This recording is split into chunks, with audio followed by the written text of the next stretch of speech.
So Gunjan, now the one big question, of course, I think this has been great in terms of helping us to understand stress in its overall context, trying to unpeel, uh, anxiety and what are the dimensions and that what causes anxiety. You've also explained as to what can lead to this anxiety from a childhood till the adulthood kind of a stage.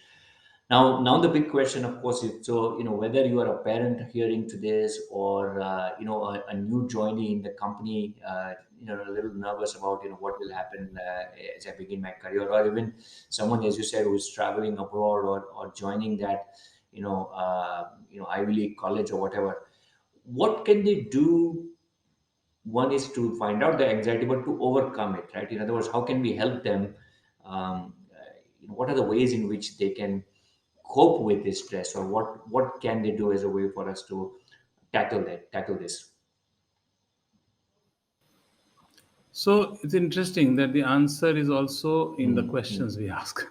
So let me go back to the same slide. Let me go through this lifestyle circle. Okay. So Nikhil, if you see here, one of the major contributors to anxiety is poor sleep. Okay. So we often get the question. I work in the call centers. Okay, I work in a call center environment, but I have a good sleep. I make the room very dark during the day, and I sleep for 8 hours. I'm fine, right? The answer is no. The circadian rhythm, the cycle of the day and night or the sun, has a huge impact on our hormones, metabolism, and the body.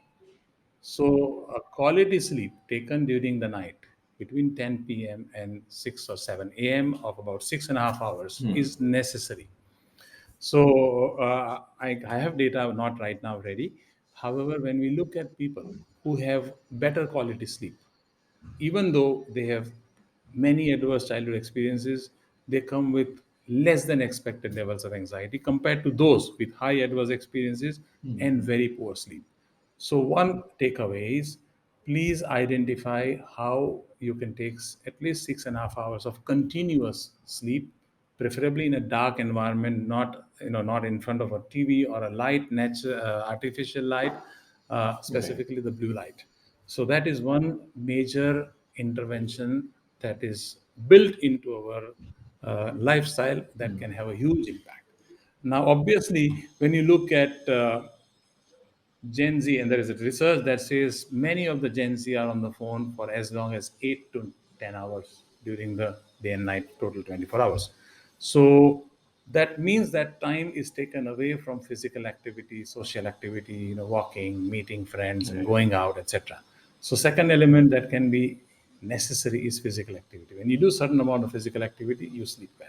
So when you do too much of phone, it affects your, especially at night, it limits your ability to produce melatonin, and that disrupts the sleep, and a lot more further negative influence, such as impact on growth hormone, metabolic hormones, and reproductive hormones, and so on. So one key takeaway would be regulate and get better quality sleep. The other would be do physical activity. And third would be reduce stress. Now, reduce stress is a buzzword. What is simple to remember is if you do slow breathing, and there are plenty of alternatives available. Slow breathing. So, inhale up to a count of five and exhale up to a count of 5 seconds, and you regulate this length and continue to do it. It will go a long way, not only in reducing stress, but improving sleep quality. Okay. Other activities which I study specifically is the Brahmari. So I'll just do a quick demo where you do Sure. without any mudras or hand gestures. All you do is count up to 3 to 4 seconds and followed by about 8 seconds of humming sound. So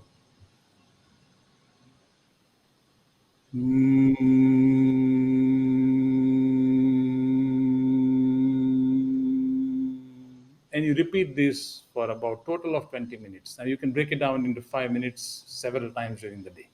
So essentially, the circle on the right, the key lifestyle choices. There is a belief, of course incorrect, that alcohol helps people sleep better. It's wrong. Okay, so managing the tobacco and alcohol to Right. minimum or zero is the right way. Physical activity, increase weight, obesity has a long-term impact on sleep quality. So getting the weight under control is a big way. And basically, and of course, good diet. And diet also is preferably to be completed before the sun sets. So all of these things, when done correctly, will have a positive impact on anxiety reduction.